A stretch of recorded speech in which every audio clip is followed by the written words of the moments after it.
With great power comes great responsibility. Compromise where you can. Where you can't, don't. Even if everyone is telling you that something wrong is something right. Even if the whole world is telling you to move. It is your duty to plant yourself like a tree, look them in the eye and say no. You move. Never step onto the battlefield of ideas unprepared. Before you enter the fray, you need a plan. And there's no better place to get one than right here on Tactics with host Caleb Colquitt. The Situation Room goes live now on News Radio 1440. Good evening, everybody, and thank you so much for being with us here on Tactics, where speech isn't violence, tolerance isn't love, and disagreement isn't hate. Thank you so much for being with us on the program. As always, I am your humble host, Caleb Colquitt. It is great to be with you again this evening. We're going to go ahead and start off as we usually do with our Alabama Department of Public Health update on what's going on with the coronavirus here in the state of Alabama.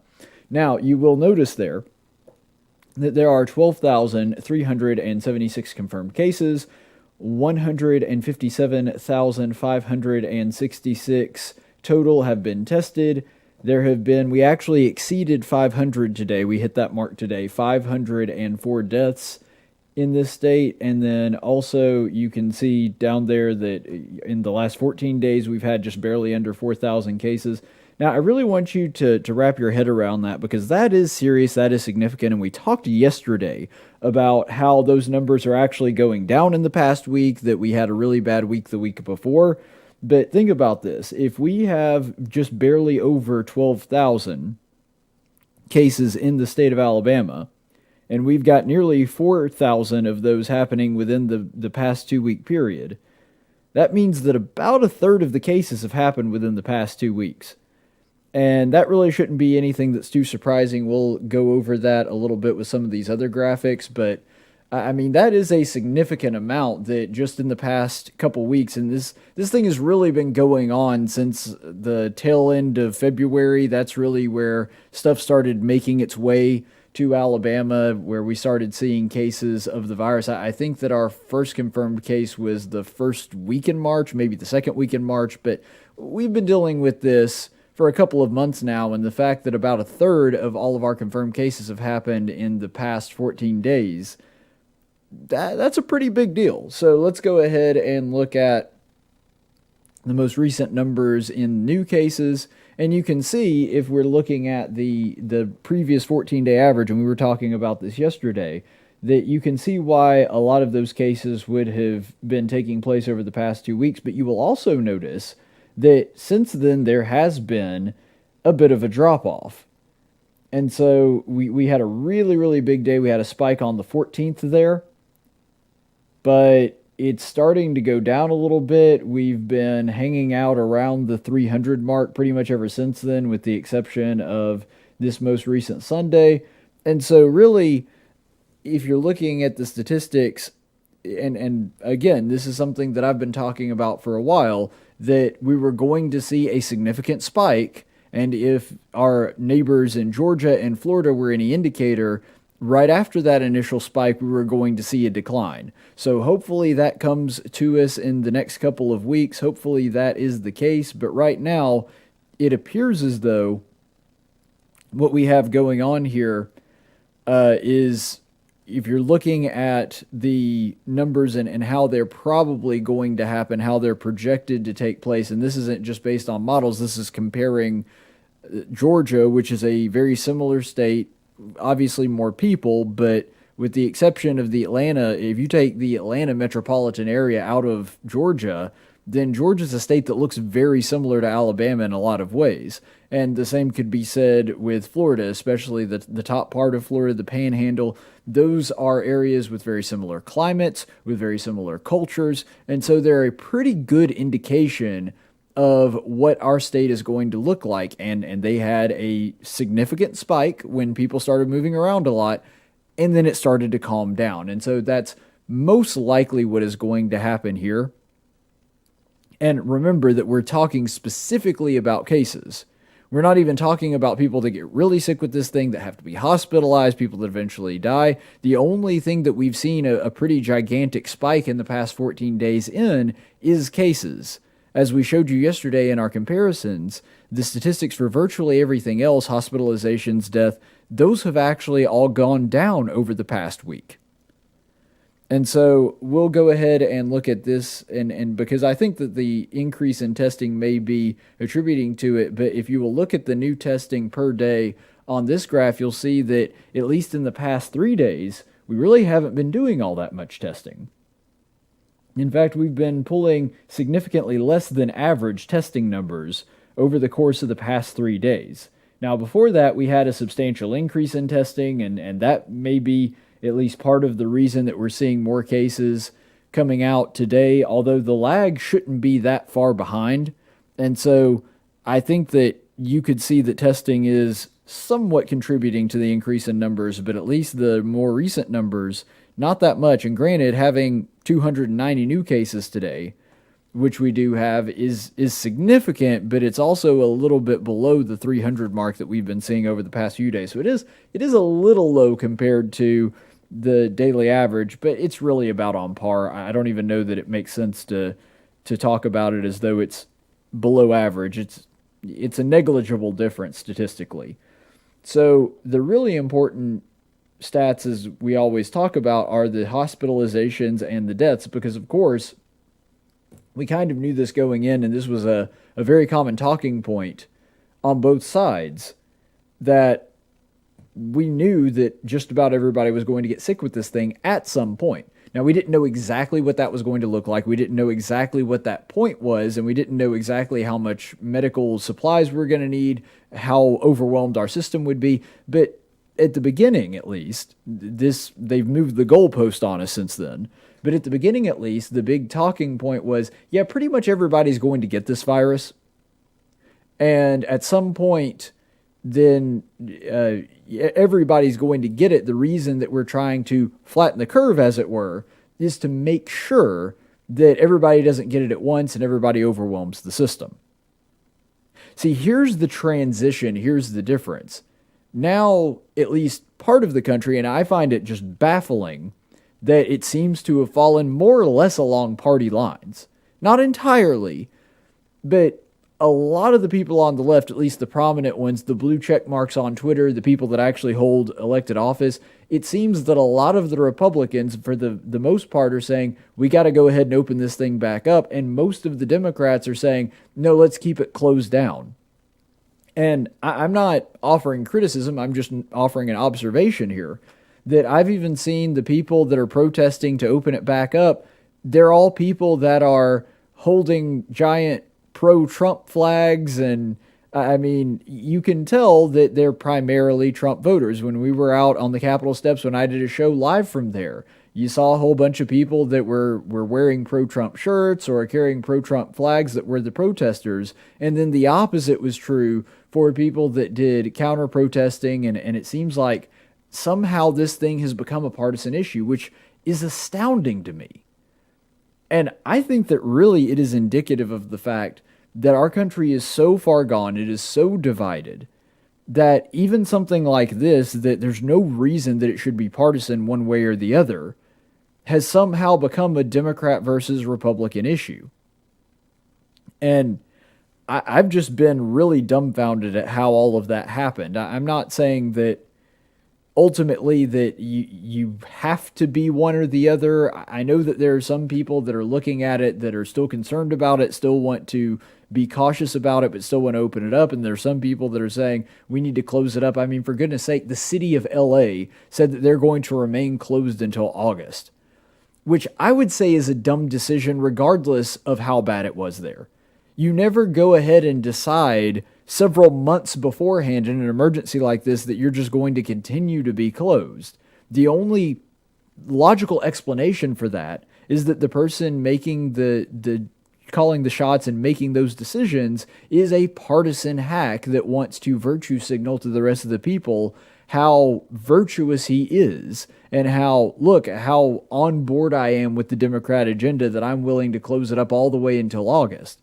look, if this were about protecting citizens, you would take the stance of, even if you believed it should stay shut down, you would take the stance of, well, we'll wait and see. I'm going to make those decisions as they come, and come the beginning of August, we'll let you know about that. We may announce it in mid-July, whether or not we're going to be closed until August. But we're not announcing it now. That's several months into the future. And so it really has been a crazy thing to see how this whole thing has become very partisan. And here in the Yellowhammer State, you can see that when it comes to hospitalizations and deaths, which we were talking about yesterday, we're actually down. And so if you'll look at the hospitalization rate here, you'll see that today's numbers are still a little lower or still a little higher than we were expecting, but our overall rate is down. Now, if you were to calculate that out and to look even with the new numbers, which, having plus 60 hospitalizations is nothing to sneeze at, but just looking at how down it's been the past 4 or 5 days, that's really not a surprise. And one thing that I want to point you to here is if you're going to look at the hospitalizations, and remember, hospitalizations and deaths are lagging rates. They show up a few days late. If you compare the small spike in hospitalizations to having over 40 hospitalizations, did I say over 60? I meant over 40. Over 40 hospitalizations here. Now, compare that with the chart that we just looked at with new cases. Oops, sorry, that's the update. You see this chart with the new cases? You'll notice that 6 days in the past, there was a pretty substantial spike. Now, back to the hospitalizations, you'll see that there's a pretty big spike today. So what's probably happening is this spike is about 6 days old. And so what happened is a lot of those people that had the confirmed cases, where we had a really big day where a lot of people were confirmed to have the virus, there's an incubation period. They probably, depending on how far along they were when they got the test, and that's impossible to gauge, that they probably got really bad and had to go to the hospital today. So we're, again, seeing a lagging statistic on that. And then if you look at the deaths continue to remain pretty low. They are up a little bit from yesterday. We've had a really tremendous past 4 days, really, being significantly below average, keeping it either 10 or below all 4 of those days. And then we had a little bit of an uptick today where it went up to 15. But again, this is a lagging statistic. We'll just have to keep an eye on that. And if your hospitalizations are way up today, well, those tend to be the people, I mean, obviously not all of them, but that tends to be the pool from which people come from in the deaths. And we've had very few hospitalizations up until today, and we've had very few deaths up until today. That may change in a couple of days, lagging behind the hospitalizations and seeing more deaths from that pool of people. I certainly hope that they don't. I pray that they don't, but we'll have to keep an eye on it to see if that is the case. We could have a significant amount of deaths from this thing if that winds up being the case. I tend to think that it won't, and that goes back to something I've been saying for a couple of days now, that I think what's going on here is most of the people that were already vulnerable and susceptible to it have pretty much already gotten it, because there's no way to explain that our confirmed cases are on the rise and have been for the past 2 weeks, but our deaths and hospitalizations are down. And so that means a lot of the people that were most vulnerable to this thing, tragically, of course, one loss of life is too many, have already lost their life to this disease. And that means that opening up even poses less hazard now than it did then, because those were people that were not, unfortunately, able to be saved.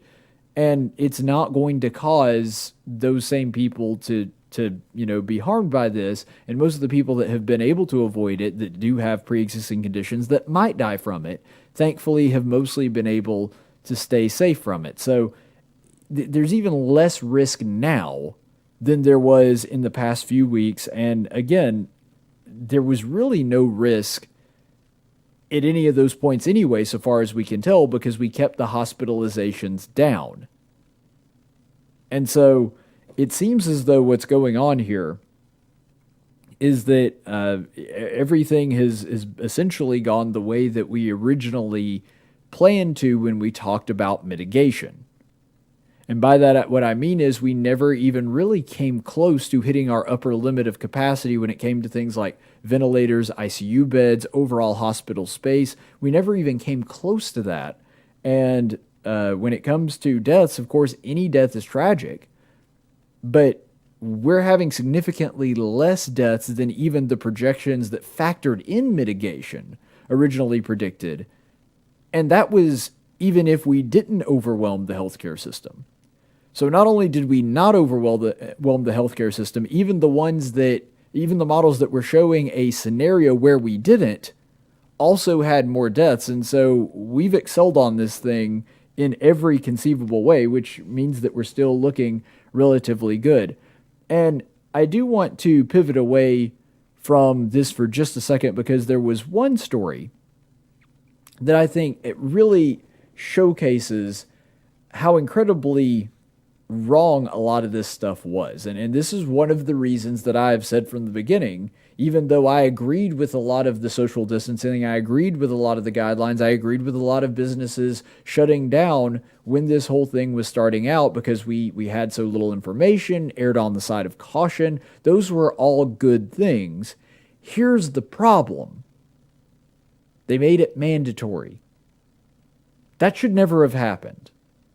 They should never have mandated to people that you cannot open. And one person in a particularly hard-hit state with this, because they have an incredibly tyrannical governor, which, if there was any case study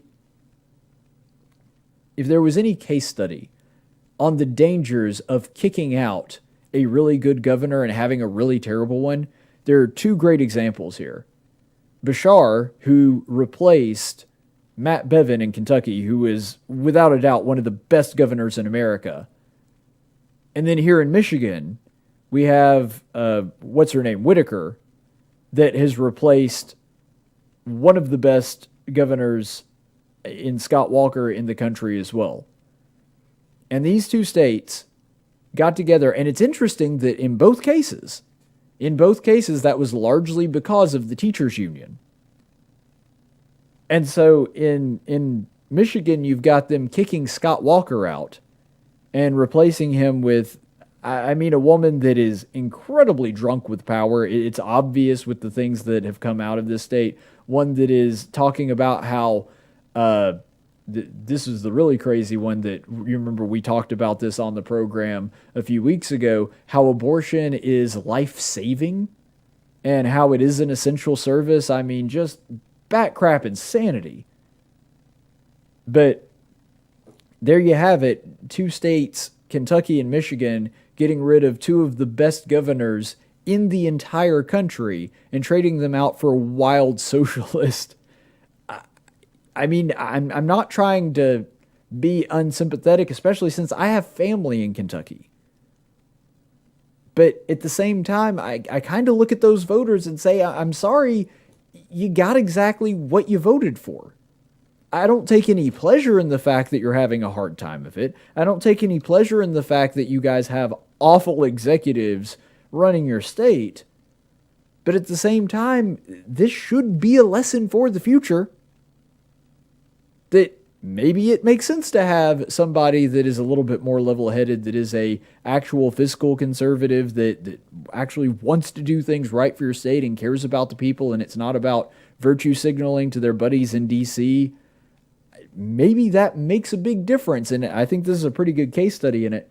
And in this particular case, there was a Michigan barber who defied the order, of course, to keep his shop closed, and the guy, he did everything right. He did everything a reasonable person would be expected to do. Because when it came to shutting down, he complied with the order. He did exactly, it seems to me, as that he's a law-abiding citizen that just was doing the best that he could. He wanted to obey the law. When they told him to close down, he did close down. And when that happened, what he did was he sent out requests for a small business loan. Wasn't able to get the small business loan.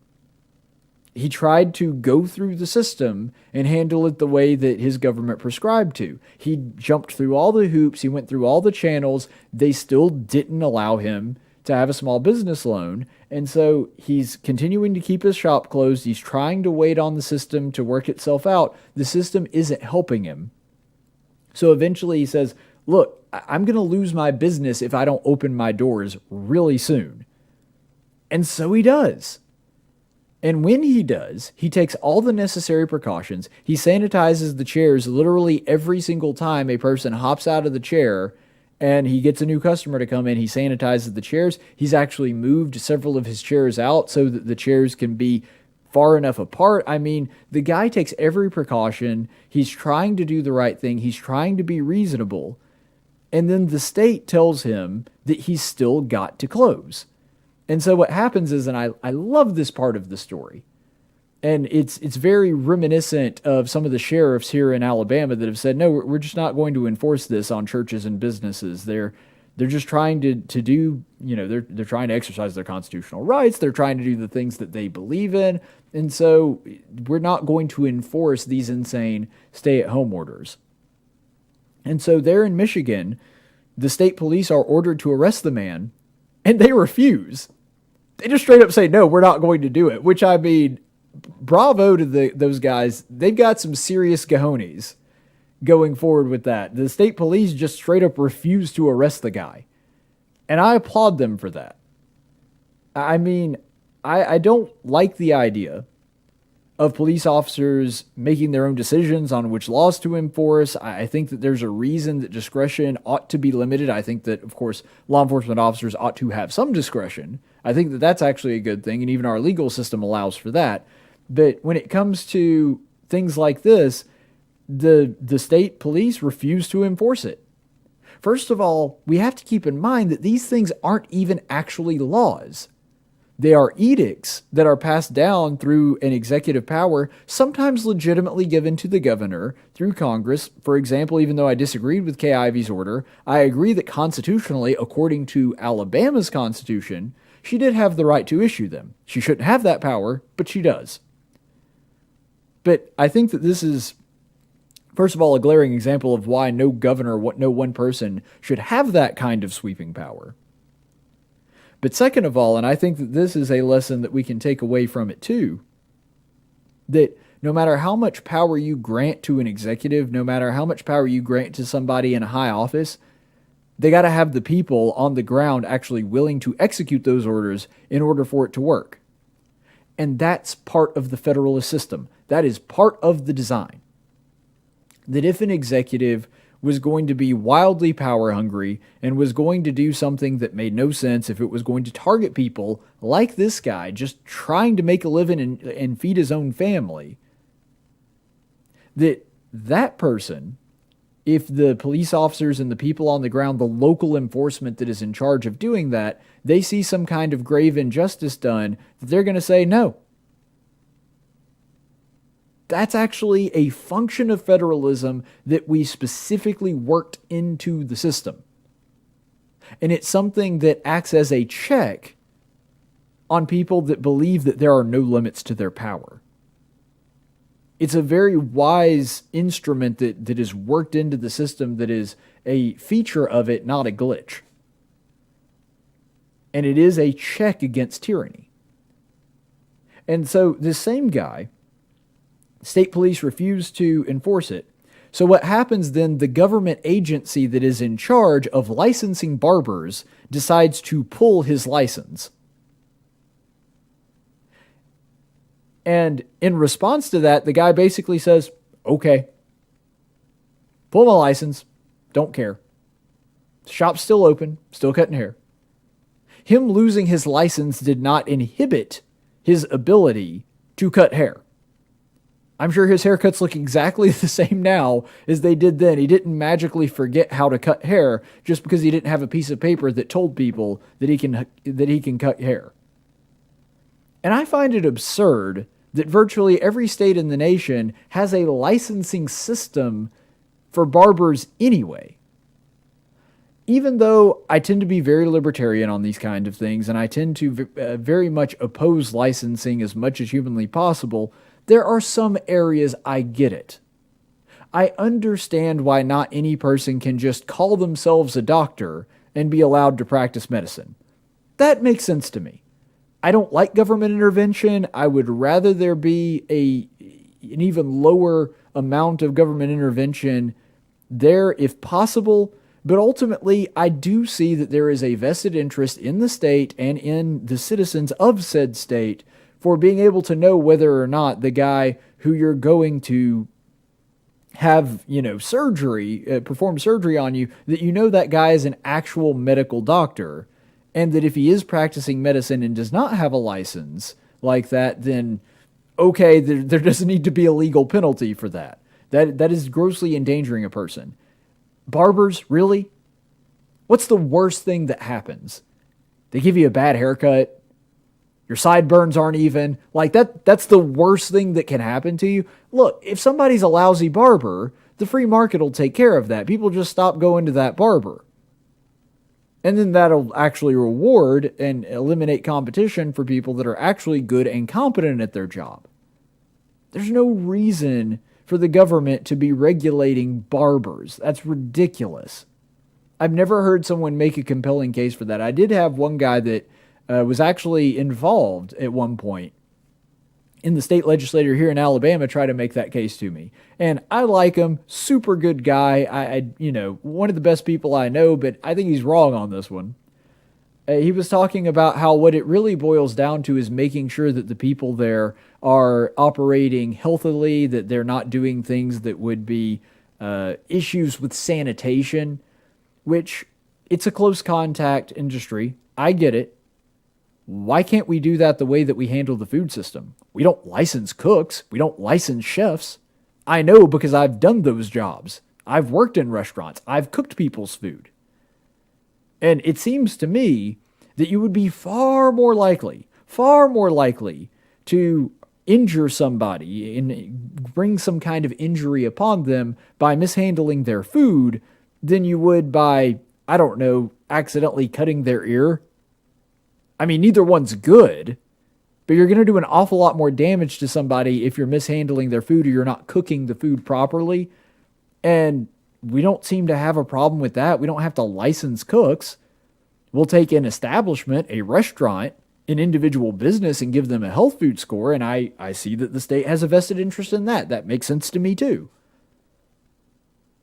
And by the way, they already do that with the barbershops. Have you ever noticed that if you go into a barbershop, there's a state health rating, just like there is at a restaurant? Yeah, well, we already do that. Why the need for licensing? It doesn't make sense. And so in this case, when the barber lost his license, now if he continues to operate, they're not going to nail him on the fact that he's operating despite the fact that there is a shutdown order because the state police just straight up told them that they're not going to enforce that. So now what they're trying to do is they've just pulled his license, and the only reason that they've pulled it is their own stated reason for doing so is because he's violating the order to stay closed down. And so now they're going to nail him on a technicality for operating without a license, even though the only reason he doesn't have a license is because the state targeted him. I think the Supreme Court is going to have something to say about this. I mean, this is as much targeting as you could get. You talk about, for example, one of the reasons that in Masterpiece Cake Shop, that the reason that the Supreme Court sided with Jack Phillips is because it seemed like they were targeting this guy for being a Christian, which of course they were. But I get that there's not the religious liberty argument here. I'm not trying to equate the two. But I'm saying that if you're talking about the state seeming to have some kind of vendetta against somebody, I don't think that you could make a better case for anybody having that than right here. I mean, the state just absolutely wants to destroy this guy, and now he's subject to imprisonment in a state penitentiary and a fine of up to $1,000 a day for each day that he operates. That's about as heavy-handed as it gets. And you've got to know, because I think that a lot of this has been overblown, and I've been very open about that. But you've got to know that the people in the state aren't sitting around talking about this and going, haircuts, they're the real problem. Because we know for a fact that 99% of all coronavirus cases come from people getting haircuts. That's insane. To my knowledge, I don't even know of a single case of coronavirus that came from a haircut. Now, even if there had been several, it still wouldn't be an argument against this, but it just doesn't make any sense. The only explanation that makes sense, that it makes all the puzzle pieces fall into place and makes their behavior make some kind of coherent, logical sense, is that it has nothing to do with public health. Their motive is power and control. They want this guy shut down because they told him to shut down and he said no. It's about defiance. It's about the ability to make citizens bend to their will. That's what this is ultimately about. It's not about public safety. It's not about protecting people from getting a haircut. Ultimately, it boils down to that. The government wants to hold the big stick and prove that they can do this and that they can make you do whatever they want you to do. That's not an American idea. That's not an American spirit. We should be trying to find ways to get the government off your back as much as possible. That's what this country was founded upon. And unfortunately, there's a lot of people in office now, including Governor Whitmer, who tends to believe the exact opposite, that government exists to be used. The government exists to prove to people how powerful you are and that you can make them do what you want them to. It's really a sad sight. So, I'll tell you what, we'll go ahead and take a break, and we'll be back in just a minute on Tactics.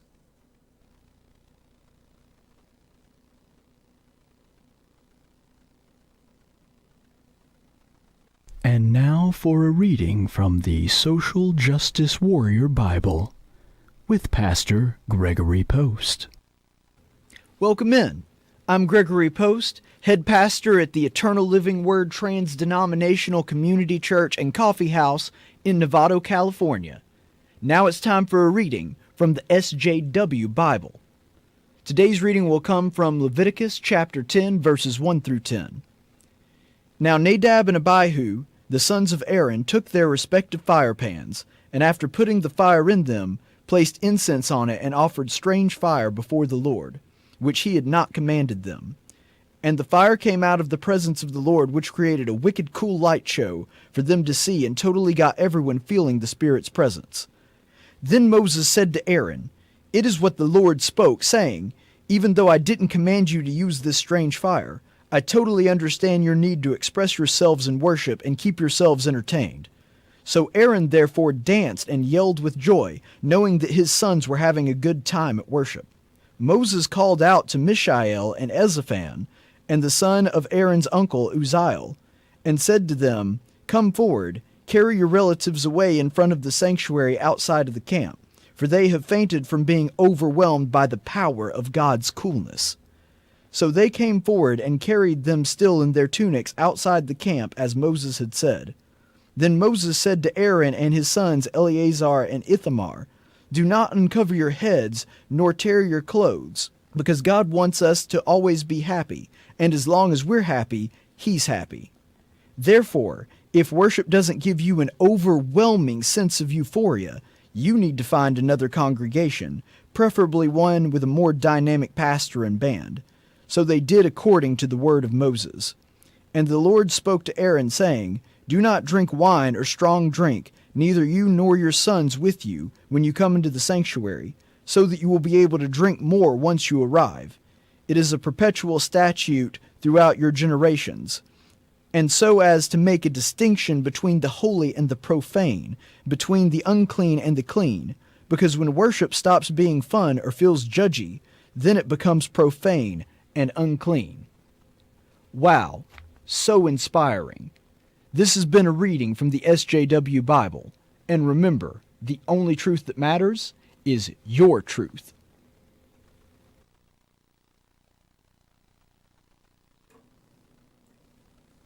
And welcome back, everybody. Thank you so much for being with us. We're going to go ahead and go now to the Daily Dose of Stupid. No, you messed it up. You're stupid. We actually have a daily dose of stupid, a double daily dose of stupid, rather, for you today. So there's 2 for the price of 1 today. Now, the first one, it's stupid just in the existence of this story itself is stupid. You don't have to look for it. It's like a container that you can eat. It's like a waffle cone. The cone is not only a delivery system for the ice cream, it's also edible. So in this one, just the mere existence of this story is stupidity in and of itself. Twitter has actually blown up over fat shaming.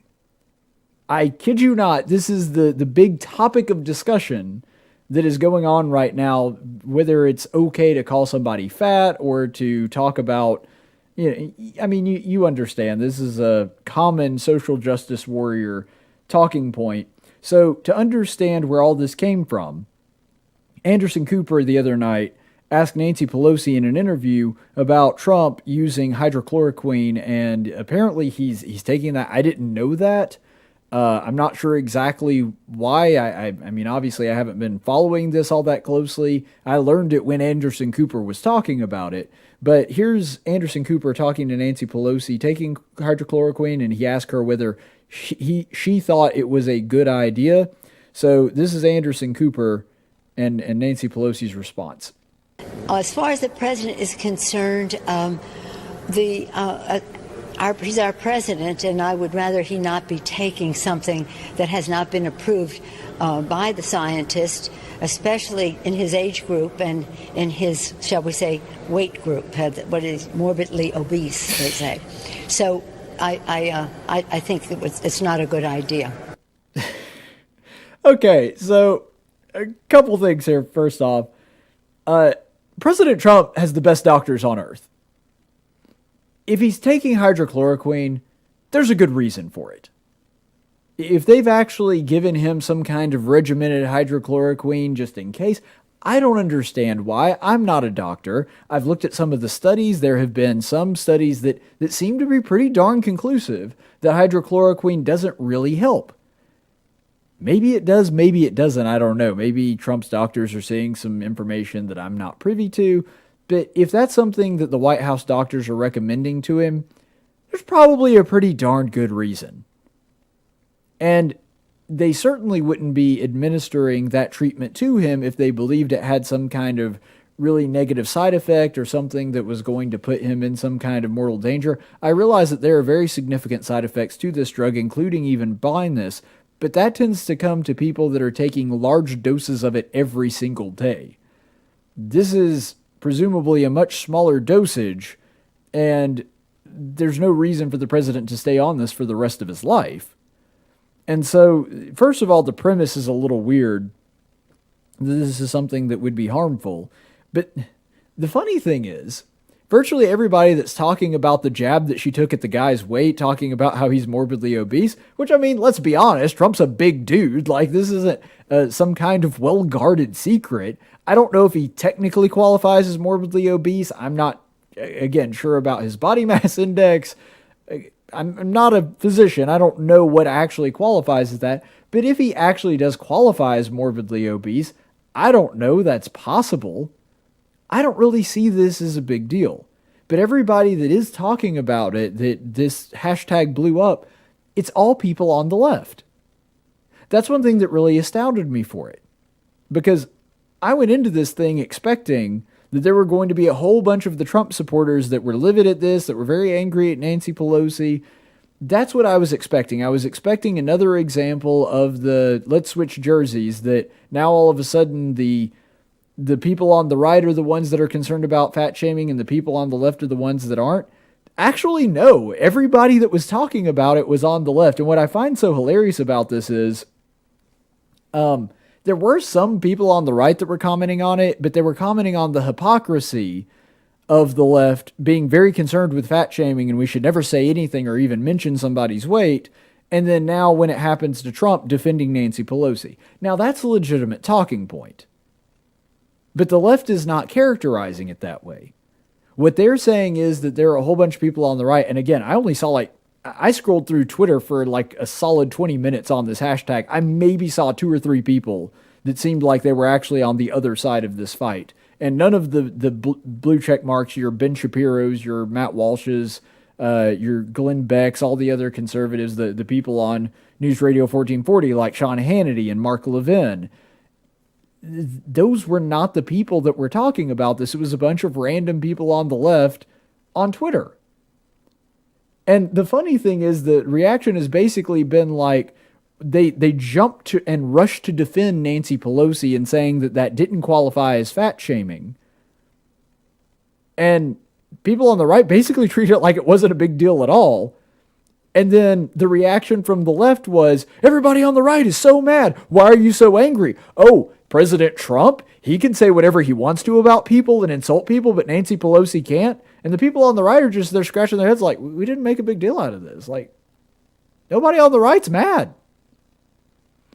And so I guess it's a self-fulfilling prophecy that they imagined that would be the right's reaction to it.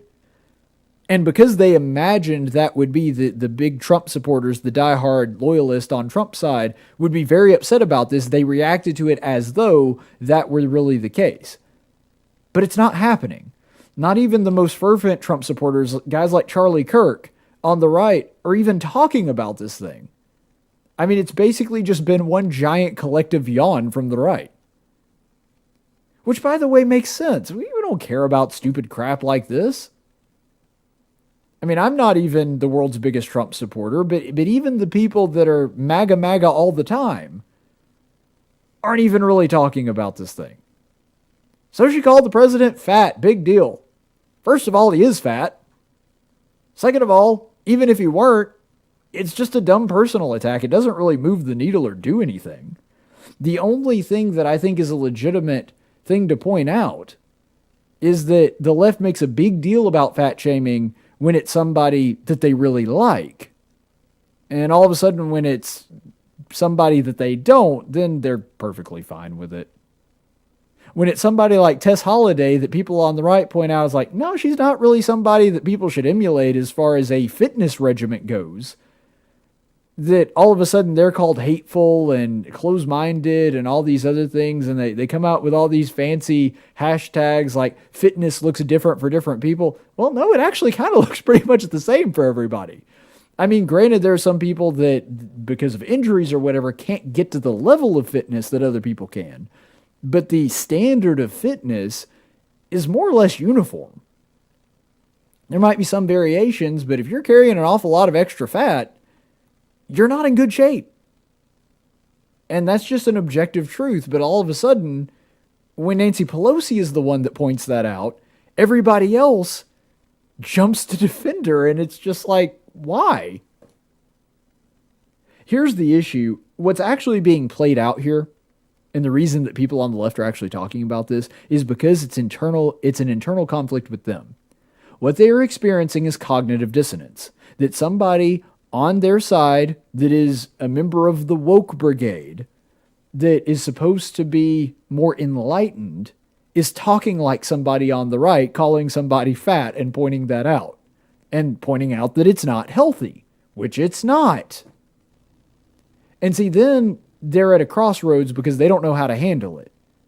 They're like that gif with Ace Ventura, Pet Detective with Jim Carrey that's got the arrow in each knee and he's going, ah, ah, ah. They don't know what to do with themselves.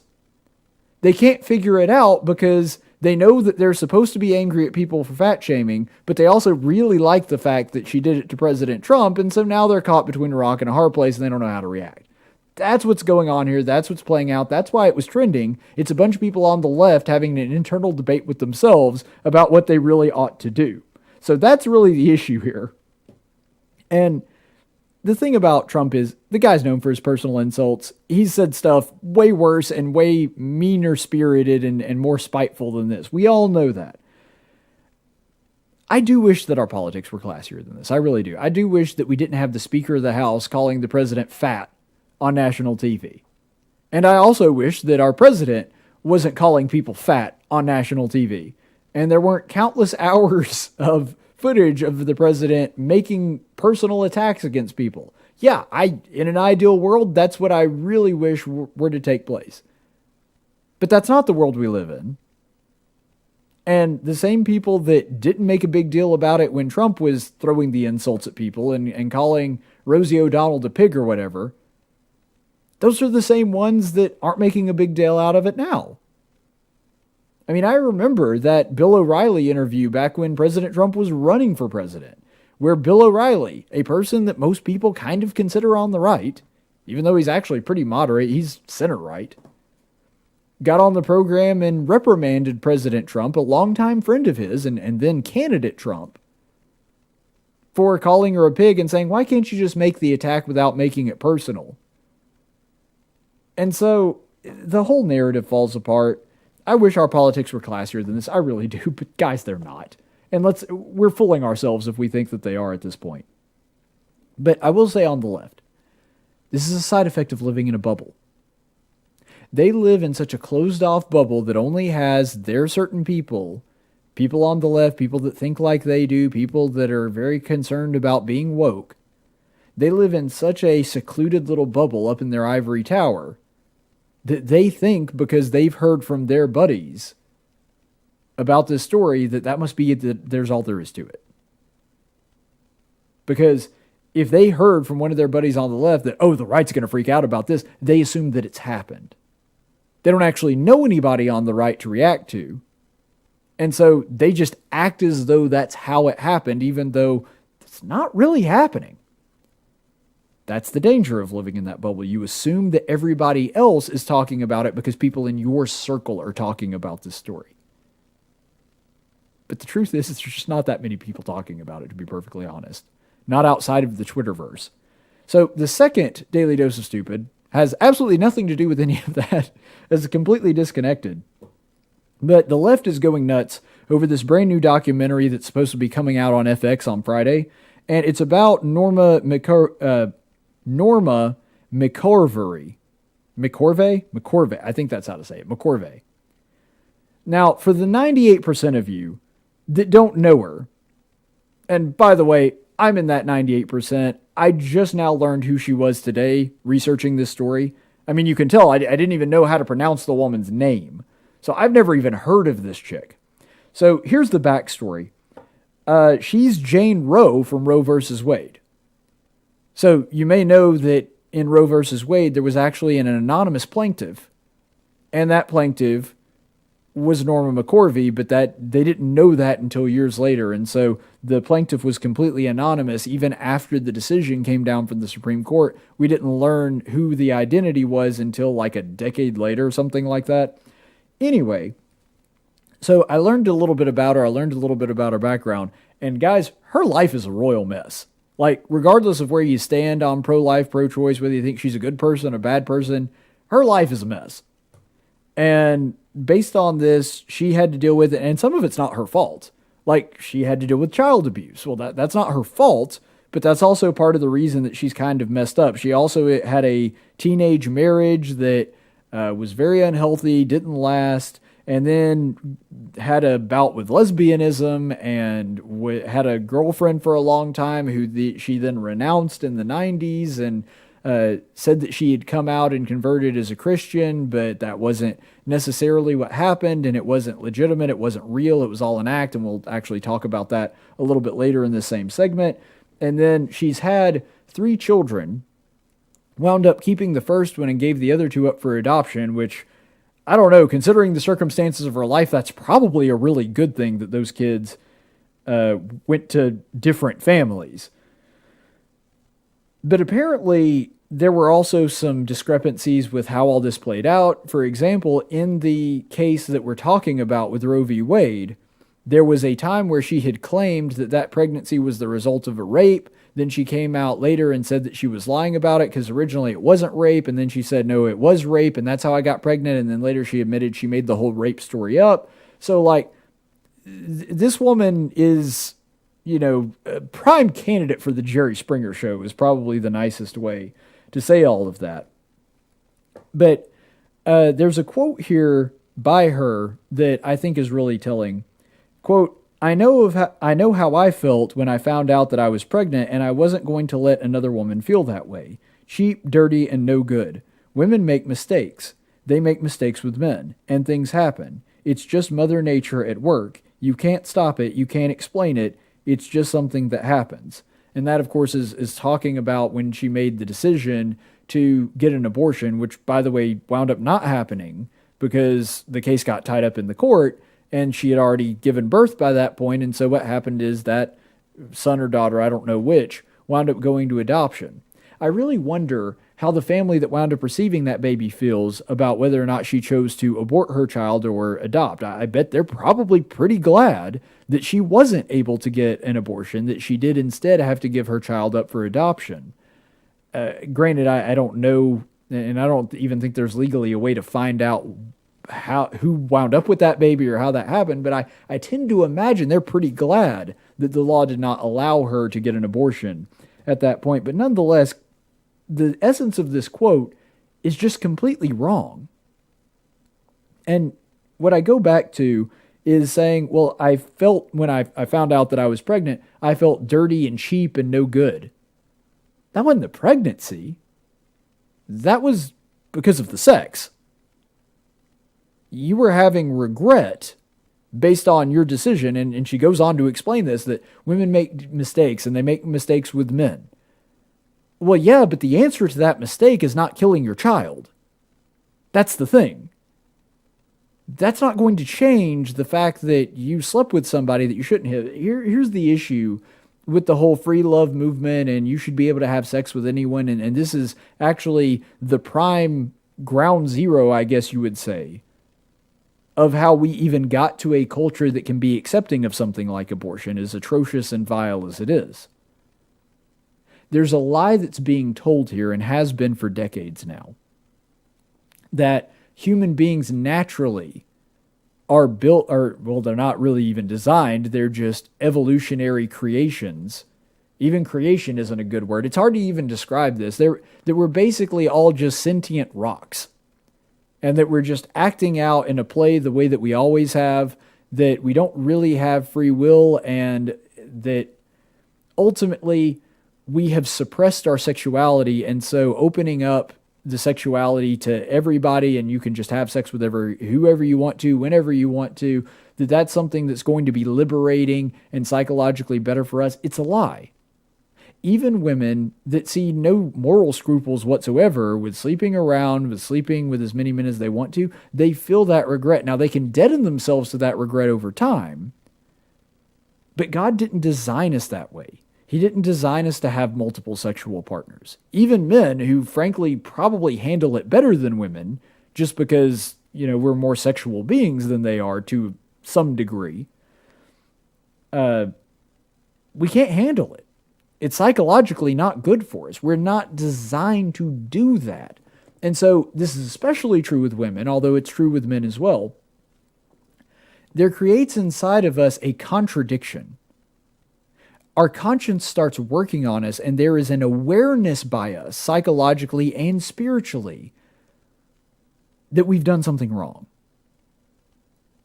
That we have basically allowed ourselves to be used as, and I know that I'm getting a little bit risque here, but there's not a more polite way to describe this. We have allowed somebody else to use our bodies as their self-pleasuring device. When we have sex without any commitment, when we have sex without a close relationship with that person, with that level of monogamy and intimacy that was only intended by God to happen between a man and a wife, then all of a sudden, something snaps inside of us, and we are aware of the fact that we have done wrong. I don't doubt the woman's feelings.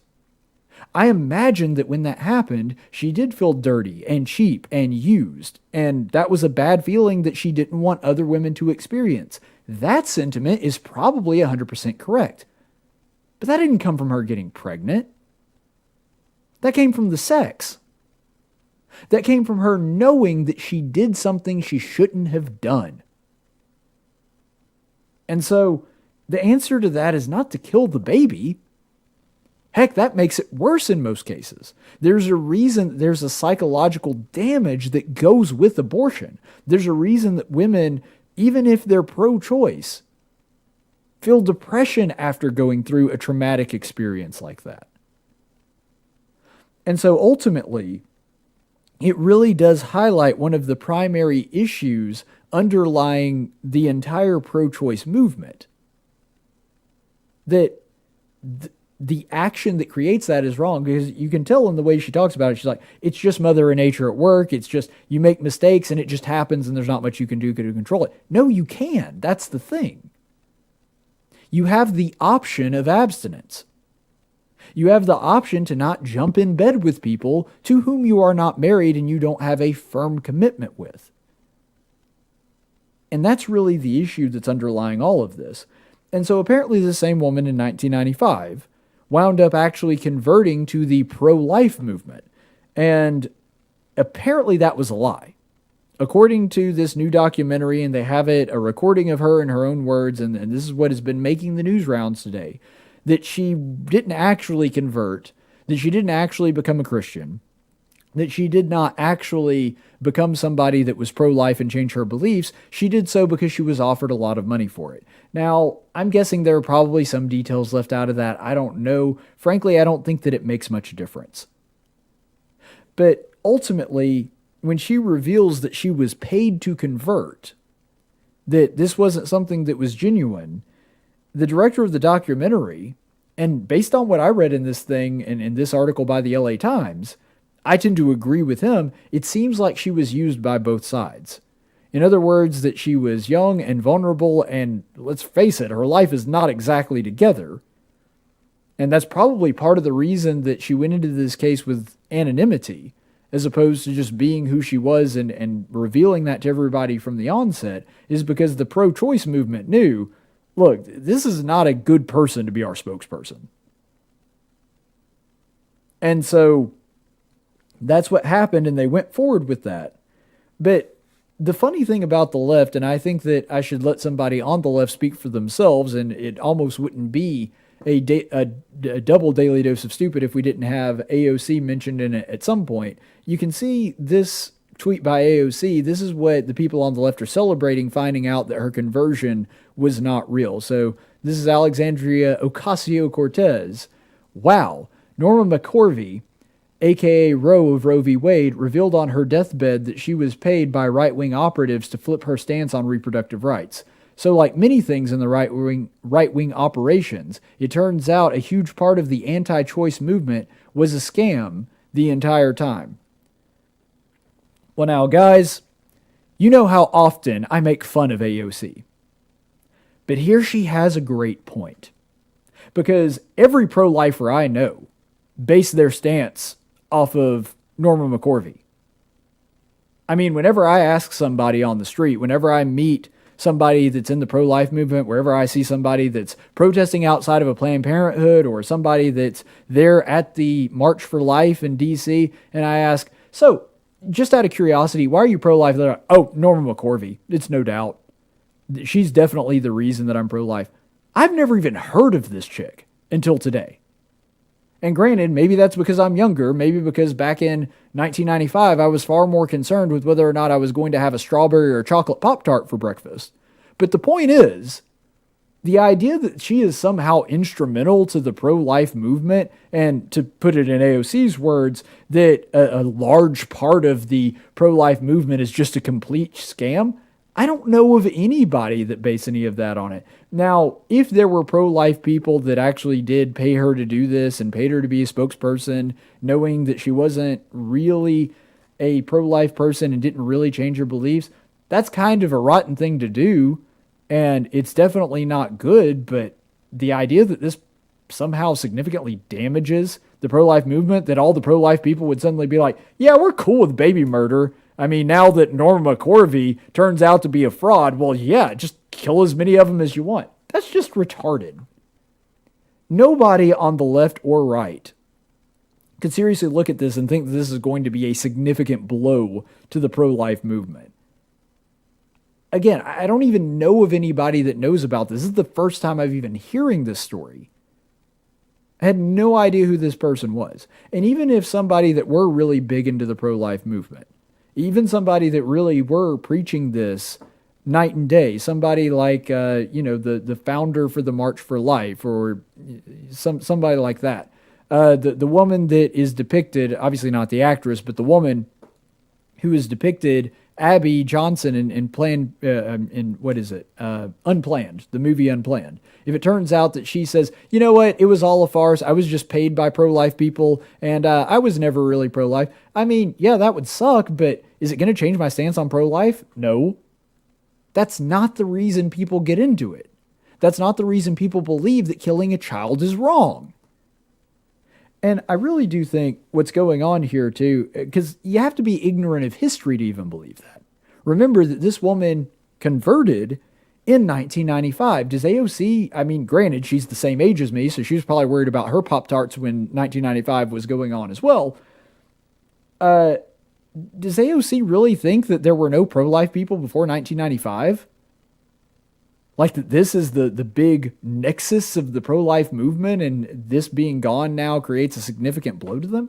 Like, she's living in a fantasy world if she believes that. Actually, I think that's part of the issue, is that AOC, back in 1995, never matured past that point.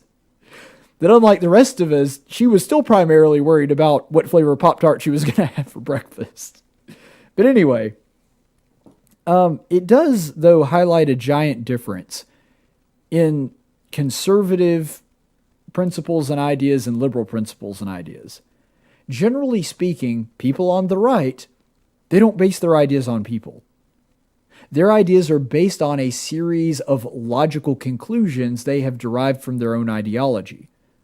Now, those ideologies have different origins in different places. Some people might, for example, be pro-life because the science suggests, and because it's correct, that the thing growing inside a woman's womb is indeed a human baby. It has the human baby DNA, it has human baby parts. There's no chance that it's going to be a dog or a hippopotamus or a giraffe. It's a baby. And it doesn't have the same DNA as the mom, ergo it must be a unique human life. There are people that come at it, of course, from their religious perspective. That's the one that I come from, even though I agree with the scientific perspective. That it's because the child has a soul.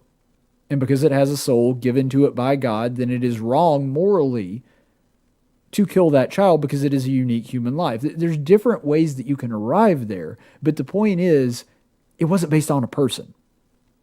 So much on the left is based on people. They have to have a community of agreement. It's one of the reasons, for example, they fought so hard for things like gay marriage. Because to them, it's not enough for them to believe it. They have to compel other people to believe it. They need that community of agreement because in their mind, there's no such thing as objective morality. Therefore, they have to have a majority of people agreeing with them for their belief to be real. Because if you believe in objective morality, it doesn't matter if you're the only human being on the planet that believes it, you believe it to be right. The left doesn't have that. They have to have a large group of people believing it with them, or they assume that it's not correct. And basically, they have to conjure their beliefs out of the masses. That's the difference. And that's what this highlights. They think that because a, I guess, formerly prominent person in the pro-life movement, again, I've never even heard of her and I've been pro-life my entire life. I do this for a living and I still have no idea who this person is. But apparently somebody that at least they see as being a big deal in the pro-life movement, having a false conversion, they think that that's going to change people's minds or that's going to be a big deal. No, it might have, like if Bernie Sanders came out yesterday and said that he was a capitalist, that probably would put a significant dent in the ideas of socialism. The opposite isn't true. The right just doesn't think that way. Let's go on to the Chaplains Report. In 1775, the Continental Congress created the Chaplain Corps. Under the command of General George Washington, each soldier was required to attend worship service every Sunday. While other armies advanced on their feet, Washington's troops advanced on their knees. It's time for the Chaplains Report with Caleb Colquitt on tactics. Today's Chaplains Report, we are continuing our series in the book of 1 Samuel. And you may recall that yesterday one of the things that we were talking about is that Nahash and the Ammonites, they have all congregated together and they are threatening to take over a certain region in Israel. And the people in that region of Israel are so scared and so terrified of these guys, they even consider gouging out their own eye in order to avoid being taken over by these people. They say, you know what, we'll be your slaves, just don't kill us. And they say, okay, but to show us that you're sincere, you've got to gouge out everybody's eye. And they contemplate doing it. That's how terrified they are of these guys. And then Saul comes out and goes, no, he gets very angry. The Spirit of the Lord comes upon him, and he's very angry at these people. And he even goes out and cuts his own oxen in pieces, and he says, any man that isn't willing to fight, this same thing is going to be done to his oxen. So he's using a metaphor there, but he sends a very strong message. He gathers up all the people. The language that the Bible uses is that the people are united as one person. In other words, they have one mind. They are ready to fight this guy. And the way that the scripture describes it in the following verses is that they destroyed the Ammonites so thoroughly and divided them so sorely that there was not even two of them left together. So in other words, they just went through in waves and destroyed the entirety of the Ammonite army to where there aren't even two guys standing next to one another. So this was, by all measures, an absolutely crushing victory by Saul and the Israelites. And what I find really interesting is this next little episode that happens directly after that battle, where there's some contention amongst the people that have just fought the battle. You can see this in 1 Samuel 11, verses 12 through 13, where it says, then the people said to Samuel, who is he that said, shall Saul reign over us? Bring them in, that we may put them to death. But Saul said, not a man shall be put to death this day, for today the Lord has accomplished deliverance in Israel. Remember all those worthless men? We did a chaplain's report on it, I think 2 or 3 days ago. And you may recall that in this particular passage, what was being bantered about was this Saul guy that God has chosen for king. We don't know if he's really got it or not. I don't think that he should be king. Maybe God made a mistake. Maybe this isn't really the person that should be leading us. And so there's quite a bit of naysayers, and they don't offer the king any presents. They don't celebrate with him that the king has now been coronated. Basically, they just kind of are apathetic and are like, you know what, whatever, we don't really want anything to do with you. Which is also hilarious because these are probably at least some of the same people that were begging God for a king, and when he finally did give them one, they're like, really, that guy, that's who he picked? So the hilarious thing is that it's probably the same group of people, and they're just dissatisfied, they don't really want to follow Saul, and the reaction from the people, once Saul has accomplished, this is his first big accomplishment as Israel's king, his first win in a battlefield, all of that. Their reaction is, yeah, who were all those people that were saying that Saul's not the real deal? He's not really got it. Really, Saul, this is going to be the guy that's ruling over us? I think not. Where are all those folks now? Let's go out and let's take them down. Now, you have to understand in the context of what's going on here. First of all, Israel is a people that is not accustomed to having a king, but they knew what other countries did when they did have a king. That's why they ask for a king. When other countries, especially in this time, in this region of the world, if there were people within the kingdom that doubted the king or were seen as malcontents or rebels, it was not uncommon for the king to take part of his army and just go wipe those people out. That was a very common practice amongst other kingdoms in this region and in this time period.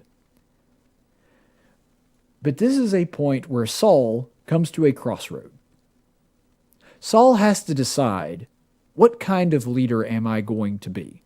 Am I going to be like every other king, or am I going to be God's king? Now, granted, I hate to harp on this because I know we've talked about this a lot. I understand that Saul goes from hero to villain. I understand that later in the scripture, Saul becomes a person that very clearly decides, I'm going to be my kind of king. I'm going to follow the practices of the kings in the surrounding areas by taking out any rebels, any malcontents, any people that aren't happy with the way that I'm doing things, anything that might be a threat to my power, I will destroy them. Saul does make that decision later with David. But right here, right now, after his first act as king, you got to imagine that the guy is riding on a contact high. I mean, he just won the battle. Pretty much the entire kingdom is on board with him now, and they see, okay, yeah, this guy is the real deal. He can lead God's people. For somebody in this context, for somebody that has been aware of the things that go on in other countries, it would be not justified, but at least understandable that Saul would want to go out and destroy the enemies that are doing this, that are bashing him or had bashed him in the past, even if they're not doing so anymore. This is his second opportunity to get rid of all the naysayers. You remember the first, when they originally saw it, Saul basically just shrugs it off. It says, the worthless men, and again, that's the Bible's words, not mine. The worthless men said this, and they were basically throwing shade at Saul. Saul does nothing. Saul ignores it. The word that the Bible says is that Saul, and basically that Saul kept silent, or Saul said nothing. I don't remember exactly how it worded it, but that's the indication. The Bible makes a point to point out that Saul's reaction was essentially nothing. So that was opportunity number one.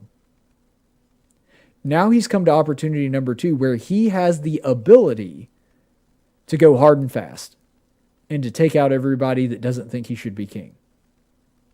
And Saul's reaction is no, I'm not going to do it. See, and it's even more tempting now because he has the authority, has the backing of the people. It wouldn't just be something that could be at least viewed as a vanity, even though it would be. Saul still decides not to do it. Still decides it's not worth it, that a personal attack against him, personal animus and a personal vendetta is not fitting the role of God's king. And he's right. I think that when it comes to the nation being united, there are really two methods that Saul could have gone about with this. Get rid of everybody that wasn't on board, get rid of everyone that wasn't united, or do things God's way, merciful, deciding that, maybe there's even some value into that criticism. You see, we may not be kings today. You and I definitely aren't. We don't have that kind of power. We can't just kill people that we don't like. But I think right now, today in America, the unfriend culture and the cancel culture that wants to get everybody out of their life. I don't know how many Facebook posts and Twitter memes and whatever that I've seen that are like, just get all the toxic people out of your life. Get all the people that are saying anything bad about you, that are critical of you in any way, essentially. Just get those people out of your life. What are you doing here? Seriously, if you're going to get rid of everyone that is critical of you, that is giving you a hard time, how are you ever going to grow? If you're only going to surround yourself with yes men and people that either flatter you or are apathetic towards you, you're not going to have any real friends. And I know I sound a little bit like an after-school special at this point, but in my opinion, the mark of a good friend is one that feels comfortable enough to disagree with you or to argue with you. Because once they've done that, it means that they feel comfortable enough around you, they've been around you long enough to know that you're not the kind of person that's going to fly off the handle at them for doing that. And B, I think that the reason that that's really an indication of what a true friend is they care more about you as a person, whether it's something to do with your morality, a personal failing of yours. They care enough about you to want you to improve, even if it means you don't like them for a few minutes or for a short time, or even, possibly for a long time. That says a lot about the kind of friends that you are. And I think that we have a tendency and a desire to eliminate anybody from our lives, even if we can't kill them, to just get everybody out of our life that is critical of us in any way because it makes us uncomfortable. Look, some of my best friends are some of the people that are most critical of me. If you've ever watched our show, back in the day when Laura Clark was on there, back then she was Laura Glidewell, if you've ever seen her and me interact, I mean, yeah, we agree on a lot of things, but sometimes she'll bust my chops on things, and that's fine. That's one of the reasons she is one of my best friends, is because she's not afraid to tell me when she thinks I'm wrong. What we can't do is immutize ourselves to all criticism, and Saul had the opportunity to do that here and said no. That says a lot about his character. Nobody would have thought twice. Nobody would have held a grudge against him in the kingdom. Well, partly because they'd be afraid that he'd kill them, but also because nobody would have thought twice for a king living in that era, around the culture that he was, seeing people that were naysayers that didn't want to jump on board with him leading and taking out all the rebels. And yet Saul doesn't do it. And unfortunately, the kings of Israel and Judah after this, for generations to come, are going to do exactly that. That when a prophet of God comes and tells them that they're wrong, they just kill the prophets. When anybody really says anything negative, they go after that person. Saul's not that way, and young Saul, the Saul that we see here, is a person definitely after God's own heart, at least to a degree. Maybe not to the level that David was, but he's certainly somebody that understands that mercy is a valuable quality to have in a king. And also that with that humility comes the willingness to have criticism lobbed against you and either let it roll off your back if it's baseless, or to take it to heart if it's not. And when it comes to us today, it would do us a world of good to remember that no human is above reproach. None of us are without sin. None of us are without flaws.